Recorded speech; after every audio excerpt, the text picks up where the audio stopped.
Hi everybody, welcome back to Das Lab. Today we're doing a repair job on this, well, it looks like it's on a Kenmore stove with a glass top and just a regular oven. And there's nothing wrong with the display per se. The display works. What's happening is it won't bake or broil. Okay, so the client could hear clicking in the relays in the back when it was baking or broiling, but I tried doing some troubleshooting over the phone and, tap on the relays and whatnot. And then in the end, it turns out that this one particular stake on was loose, and when they pulled it out, it came right out. Okay, so fast forward, took the board out, just had to pry it away from the little grabbing hooks there, and took a look at the board, and sure enough, it looks like cold solder joints. Really, like, we'll take a look under the microscope, but I also noticed something on this device over here. So it's on the relay. If you look back over here, it's this part of the relay here from looks like the coil, or one, two, hard to tell. Some part of the relay. So we'll take a look at it underneath the macroscope, and there's a bad component there, so let's take a look and see what it looks like on there.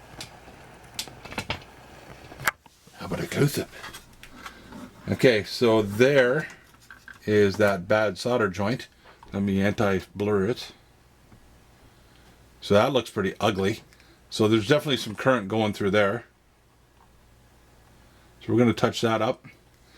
And over where the original stake on came through, there's the holes. So I'm gonna say they look kind of cold, like the solder joints. That's just a shadow on there. It looks blackened, but there probably was some current and arcing and sparking there. But because there's lack of tearing away, I'm gonna say it's a cold solder joint. It's just a bad solder joint to begin with. So I'm going to go ahead and I'm going to turn my soldering iron on, and I've got a bigger tip. Of course, I'm going to use flux. I always use flux when I do my soldering, and I'll touch them up, and we'll come back and take a look at what it is afterwards. Now, I don't have the stove here, so that's about 150 kilometers away, and no, I'm not converting that to imperial. Learn metric. That's all I got to tell you. Okay, so everything else worked. Baked. It just the elements inside didn't get hot. The surface elements worked perfectly. So we're gonna just touch that up, and then I'll show you what it looks like when I'm done.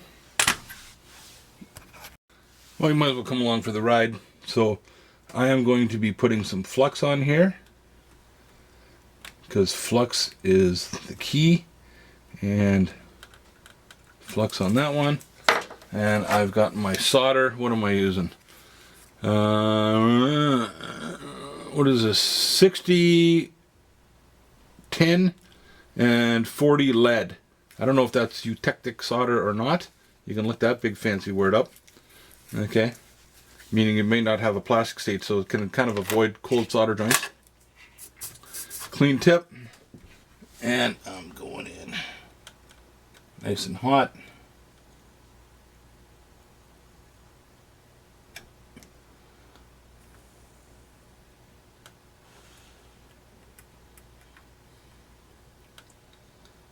Touching the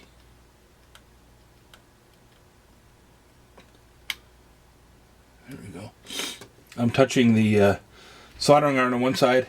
I don't want the soldering iron to melt the solder. I want the component to melt the solder.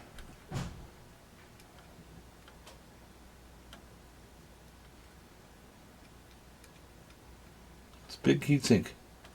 Taking a while.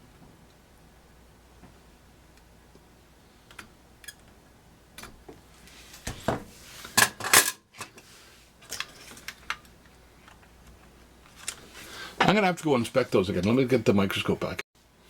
Okay, that's that one that was all burnt up. I don't really like the looks of it. I don't think I don't think that soldered too well. I think I'm going to go and, yeah, that didn't do it. Damn. I'm going to go clean that up, and I'm going to resolder that, because I don't think that's a good solder joint. Yeah, so that's not a good solder joint. I didn't think it was. I just cleaned it up with some isopropyl, and I'm going to put some more flux on. I'm going to go back in there and solder that bad boy again, because I don't like it.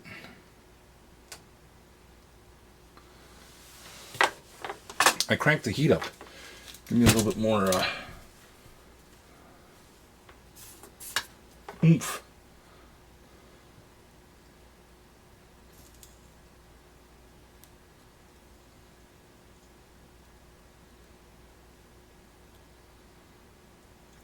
Now that, I hope you, oh, sorry. That I hope you'll agree looks a little bit better. Okay, let me put my other two here.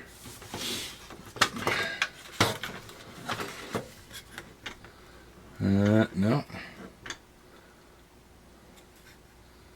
Yeah, that one looks okay. And I got a bit more heat on that one. Let's just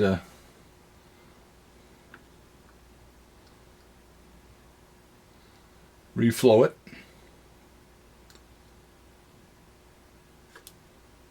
That looks better.